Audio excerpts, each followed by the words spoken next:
Hello, everybody. My name is Wendy J. Dunn. I'm here to talk to you today about a very, very beloved person in my life, a person that I have given voice in fiction, and now I'm investigating in a non-fiction book that I'm writing for Pen and Sword. So my talk is entitled In Service to the Queen. Catherine Knollys, who was Catherine Carey, the daughter of Mary Boleyn, served at least 3 queens of England, including Elizabeth I, for the first 10 years of her reign. So I don't think it would be right as an Australian not to start this talk with acknowledgement of country. Acknowledgement of country. I speak to you on the stolen lands of our first people. I pay respect to their ancestors and their elders, past, present, and future. I feel as proud as an Australian to know that our country possesses the oldest cultures on the world, cultures which never ceded sovereignty. I walk with them in a movement of the Australian people for a better and fairer future. And that's from the Uluru Statement from the Heart, which is beautiful. All right, so my name is Wendy J. Dunn. I have 4 Tudor novels that are out in the published world. My first novel was Dear Heart, How Like You This, published in 2002, a very long time ago. My most current works are 2 novels to do with the life and time of Catherine of Aragon. All Manner of Things is the most recent one, and that's actually has gained quite a few awards since its publication last year, which has been delightful. If you want to know more about my books, please visit my website, which is www.wendyjdunn.com, and I hope to see you there. We're going to be talking about Catherine Carey. So like I said, I'm writing a non-fiction book about Catherine Carey, about her life and her times. She may have been the true daughter of Henry VIII, and I really do believe that she was. So what I thought I'd do is actually start this talk with a short story that I wrote. And then I shall talk to you about the research that actually inspired this short story. And I'm going to be reading it on my phone. I'm hoping that my phone doesn't give up the battery. Shouldn't do, because I've got it all plugged in. But if there's any problems, I've also got paper. So this hope I don't have to use paper because that can be very annoying. So this story is entitled My Cousin, My Sister, My Queen. And I have to put my glasses on now, otherwise I will not be able to read at all. When the maid servant took away the wash bowl and closed the door behind her, the Queen's bedroom at Whitehall seemed to release a sigh of relief. Not only we, Cat and I, remained alone with our Queen. Smaller than most of the royal bedchambers in the many palaces of England, more airless and darker than I liked, I welcomed its warmth on a cold summer day like this. My babe stirred in my belly and kicked hard, stretching out its legs to push against my ribs. Almost gasping, I bounded out of the narrow seat below the chamber's one window. Bess, to my wonder, seemed oblivious to my sudden movement. Seated in her chair, she leaned forwards, examining her stockinged leg. Her loose, undressed hair cascaded over one shoulder, hiding her face. Morning light streamed in through the window, turning her hair a fiery red. I could not resist raising a hand to my hair. My hair, now darling with grey, was once the same colour as Bess's, the same colour as the hair of a dead king. Strange. Our father had been dead for the past decade or more, but his ghost lived on, even if but in memory, a memory growing in magnificence with each new year, outgrowing the terror of his reign. Passing his portraits, I felt his eyes upon me, eyes considering me, assessing me, eyes speaking of what we all knew, but what he never spoke of, at least not to me. As if knowing my uneasy thoughts, my child kicked again. I rubbed my belly and lowered myself gingerly back on my seat. Focusing on the sunlight dancing on the glint ceiling, I tried to find a comfortable position, wishing my child would do the same. Next week, I returned to our nearest manor at Oxfordshire for my baby's birth. I was so weary of pregnancy. The long days and nights of serving Bess that day could not arrive soon enough. Today, my 36 years of life weighed so heavily on me. The baby kicked again before somersaulting in my womb, astonishing me. So close to its birth, it moved night and day in the little space allowed to it.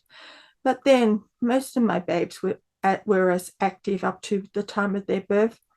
Ever since my marriage at 16, I spent my life in bearing children. I called up in my mind 11 faces from infant to young adults, 11 living offspring. Frances and I lost only 2 of our babes, both born too early to live during our unsettled and difficult years of exile. My queen's laughter returned my eyes to her. I was thankful that my belly excused me in these days from the duty of kneeling on the rush mat as Cat Ashley did now to put Bess's stockings on. My queen laughed before stretching out her other leg. The sheen of black silk shimmered in a beam of light. I shall tell Rob his gift pleases me. I swear I want nothing other than silk on my legs from this day on. Still on her knees, Cat jerked back, her face drained of all colour. She raised her eyes to our queen. Madam, I beg you, watch your behaviour with Dudley. You're far too free with him. I stared at Cat's white face. I knew what had driven her to speak in such a manner. Only this morning we had overheard 2 men servants talking of rumours that now Bess bore Rob's child. We all knew the rumour false, but hearing the men's laughter after speaking of it shook us to the core. Bess's golden eyes darkened and became like her mother's black eyes. My queen rose from her chair, her silk gown whispering as it settled around her. The gown still lacked the jewels Bess wanted to wear today. Blanche and Marjorie had gone to the treasury to gather them. I felt glad they had not yet returned. The fewer of us part of this conversation, the better. You, she inhaled and released a sharp breath. You dare to speak like that to me? Do you forget I am your queen, Cat? I dare because of the rumours that fly around the court. I implore you to marry Bess. Marry, I beg you, and put an end to these disputable rumours. Your closeness to your master of horse causes evil talk around the court. I am gracious to Robin because he deserves it. Clutching her gown, Bess stepped away from Cat. I cannot see how anyone to object to our friendship. Every moment of the day and night I am surrounded by my women. You see for yourself there is nothing dishonourable between us. She laughed, laughter bitter and brittle. And if I ever wish or have a will for an honourable life from which may God preserve me, I do not know anyone who could forbid me. Your Majesty, half turning towards Bess, Cat rubbed her wet eyes. My lamb, sweet Bess, all these rumours will only damage your reputation. Today, Cat and I heard 2 men laugh about you and Dudley. They spoke of you bearing Dudley's child. Bess stared at Cat. I bear Rob's child? We all know that's impossible. I'm never alone with him. Bess, such rumours may end up causing your subjects to rise up against you, and we witness enough of your love games with Lord Robert here in your bedchamber. I blush at your behaviour in sight of us all. If I knew you'd ever behave like this, I'd strangled you in your cradle. While I realised she spoke out of fear, I stared at Kate, shocked at her words. In all the years I'd known her, she had never spoken to Elizabeth in such a way. It was true Elizabeth and Robin played with fire. For months, pretending not to see, we had watched them on her bed, their kisses becoming more and more passionate. The only physical barrier between them were the clothes they wore. Nay, There was one more thing keeping them separated. Robert's wife, for one. Saying nothing, Elizabeth padded over to her favourite bed, holding on to its posts. The light from the window lit up the bed's different woods and its bed hangings in Italian silk. Embroidered silken quilt covered the bed, overtop a thicker velvet one.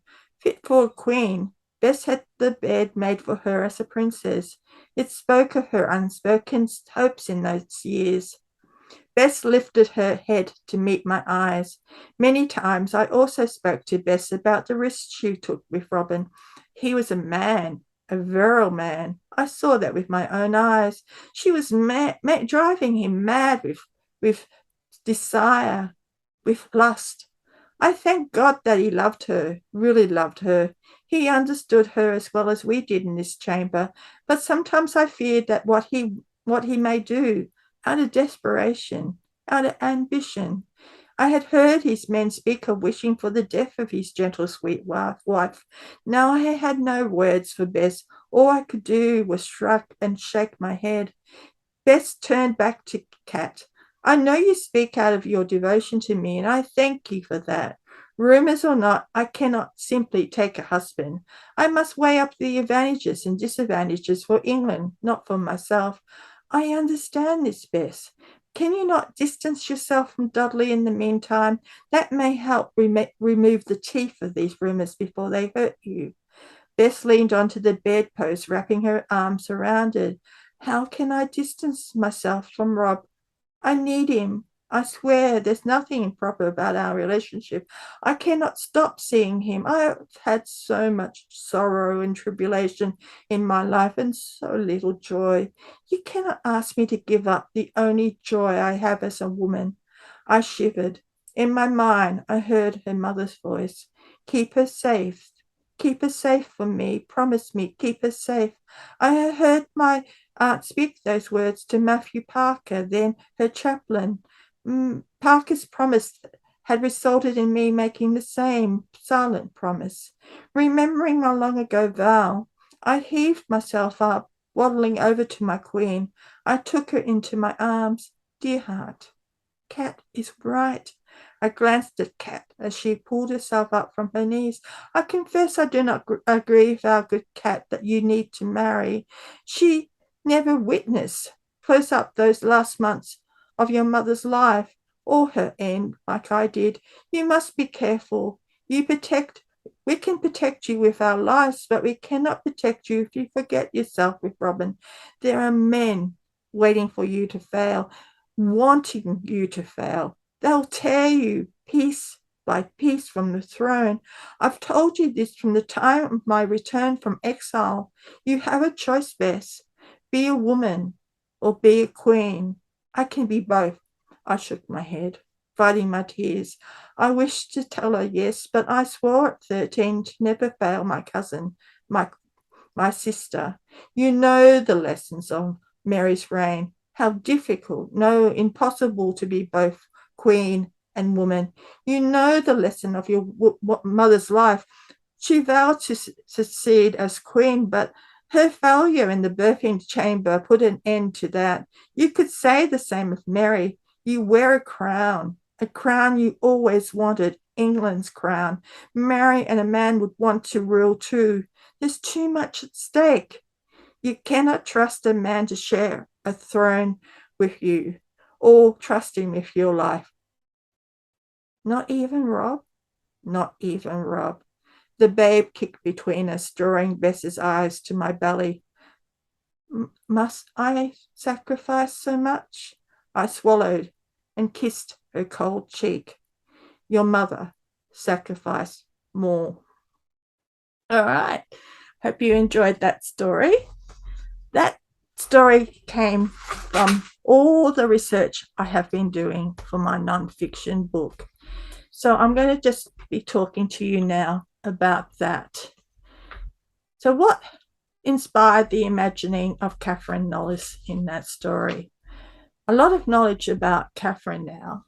Catherine has been part of my life for so long, since 2009, when she first nudged me and got me to write a 10-minute play, and then wouldn't leave me alone until I wrote my second Anne Boleyn novel. Now I'm visiting her story in a different way.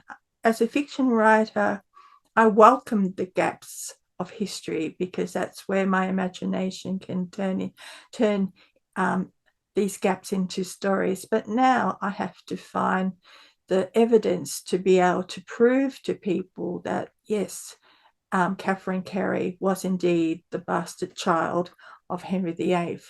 Now, Catherine was born probably in 1524. She was the first child of Mary Boleyn. It appears that Catherine, the evidence is pretty strong that after Anne Boleyn's execution, Catherine actually joined the household of Elizabeth. So Elizabeth and Catherine had a very long relationship from the time Elizabeth was a very small child, because as we know, as Tudor lovers, when Anne Boleyn lost her life in 1536, Elizabeth was only a young child of 2 years and 9 months. So before Catherine Carey entered as one of the women to serve Anne of Cleves as a 16-year-old, the same year that Catherine married Francis Knollys. She was already learning in a royal household, and it was her cousin and probably sister that she was serving. So she enters history in 15. Now I have to think about what years Anne of Cleves came onto the schemes. Well, as we know, it was after Jane Seymour, and she was 1542, if I remember. Probably wrong. You can correct me for this, because I've just had a bit of a mental blackout. But Catherine Carey was 16 anyway. She served Anne of Cleves for a few months, and then later that year she married Francis Knollys. She continued to be in service to Anne of Cleves until she had to leave to bear her first child, who was Henry, named after probably Henry VIII, because Henry VIII was, of course, still alive. And it was quite common for families close to Henry's court to name their children after him, in honor of the king. And probably also because of the fact that Catherine probably was very aware of the fact that Henry was her true father. Catherine ended up having a huge family. Francis claimed 16, and as he was a very studious and responsible administrator of Elizabeth's future court, I do not doubt that he was right, that if he was the father, so he would have known.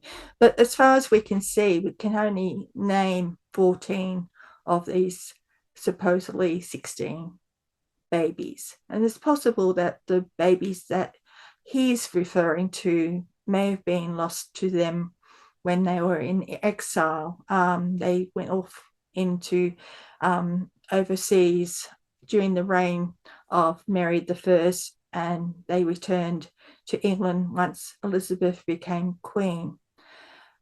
Catherine also served Catherine Howard as well. Catherine Howard was in service to Anne of Cleves. That's when Catherine and the two Catherines, gets very confusing with the Tudors, because they all have very similar names. So the two Catherines, who were very similar ages, met, would have got to, and they were cousins as well, because Catherine Howard was a Howard. Catherine Carey was descended from Elizabeth Howard, who was the mother of Anne Boleyn. So she was also a cousin of the Howard family. So she also was in service to Catherine Howard, but probably not very long because she was having a baby every year at this stage. In the first 10 years of her marriage, she had 8 babies. Poor woman, poor young woman, because she was only 16 when she was first married to Francis. So, but what we are more probably interested in with this talk is to talk about the time that Catherine served Elizabeth. As soon as Mary Tudor died and the news of that came to people who were in exile, there was a big rush for people to return, to take their places, their rightful places beside Elizabeth, and to be in service to her. Catherine swore her became a woman of the Queen's household, which means that she had to swear her obedience and loyalty very early in the piece, just before Elizabeth's coronation on January the 15th. It was actually January the 3rd, if I remember right, that's when Catherine Carey, who was now Catherine Knollys, officially entered the household of Elizabeth. Catherine was one of the 4 women, the core women, who served Elizabeth. They were the women who Elizabeth trusted and relied on the most. In the first decade of Elizabeth's reign, I don't think we can underestimate how important these women were to Elizabeth. Elizabeth became queen as a young woman of 25. It was still an experiment for the English to have a woman on the throne. Mary, who had so much potential in so many ways, had left a really bad taste in the mouth of most English people about this experiment of having a female ruler. There were so many things set against Elizabeth in that first decade. We had Mary Queen of Scots casting her shadow of, because Elizabeth had to continually struggle with the fact that the Mary Queen of Scots was claiming that the throne was rightfully hers, and she was taking all in France, she was referred to as the Queen of England. So there was a lot of political stuff and a lot of pressure happening during this first decade. It brought a lot of fear to those at court, that they had this young woman who was really not really interested in getting married. She flirted a lot about the idea of marriage in the first 20 years of her reign, especially in the first 10 years, because of course she was only 25 when she became queen.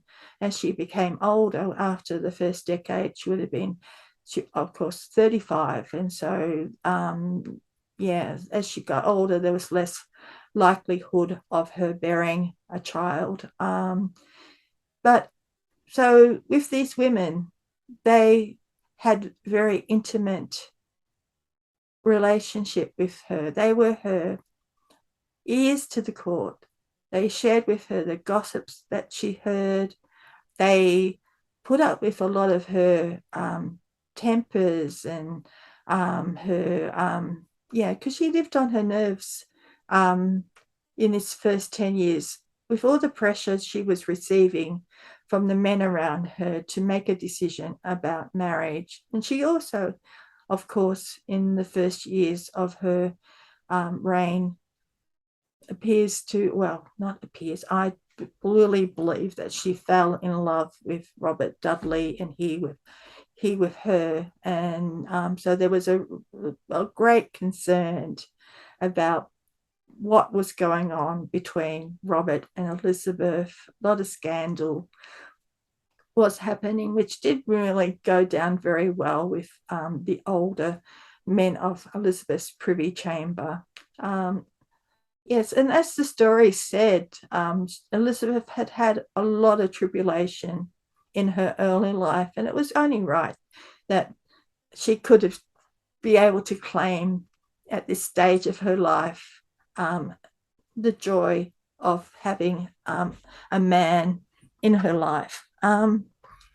So yeah, so with regards to these women in service, these women were on call 24/7.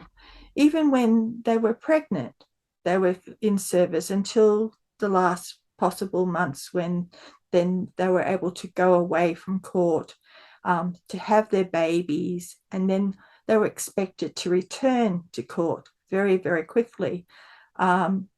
These women were high ranked women, so that meant that they had the money to ensure that their children were well looked after by others. So they would have nursemaids and governesses and all the rest of it. Catherine appears to have managed to have got this property that was very close to Hampton Court for her family. And if you are interested in knowing more, you have to buy my book next year, because I've been really quite amazed about some of the things that I discovered. This property that she was able to get in reading with her family has really strong associations with royalty for centuries, and was yet another thing that I reckon helps confirm that she was indeed the half sister of Elizabeth. So not only were they on call 24/7, they slept with Elizabeth. These women, in the four women that were the core group, took turns to sleep with Elizabeth in her bedchamber, and other women who were close to Elizabeth too took turns to sleep with the Queen. Elizabeth was a bad sleeper. She had nightmares. She was scared of the dark, and hated loud noises. So there was no, so you got this really high strung Queen. You can imagine that the women that were with her were constantly trying to keep her calm, because behind the closed doors, this is where you, as anyone who knows, when you've had a very stressful job, when you come home, that's when you're going to be maybe losing your temper a bit or getting a bit grumpy. I know I'm just thinking about how it used to be for me when I was working as a primary teacher and coming home tired and having to organize my family at night. You know, you don't have much energy to be even killed. So these women were very nurturing to Elizabeth, like Kat Ashley, who started Elizabeth's reign as being chief woman in the chamber. She was almost, you could describe Kat as being proxy mother to Elizabeth. And it's probably another thing that's really important to remember, that is that Elizabeth had around about 25 women who served her. Of all those women, most of them were her kin. They were her cousins. They were closely connected to her. They were a very devoted group of women in that early period of Elizabeth's reign. And I think that's one of the things I'd like people to really think about is how important the devotion of these women was to Elizabeth. Without the devotion in this first critical decade of Elizabeth's reign, the question I had when I was writing when I've been doing the research for my nonfiction book, is that if without this devotion in that first critical 10 years, when everybody in the first few years of her reign were predicting that Elizabeth would fail as Queen of England. Without that devotion, I don't think Elizabeth would have been able to continue on as one of the longest serving monarchs of England. So she reigned for 44 years in total.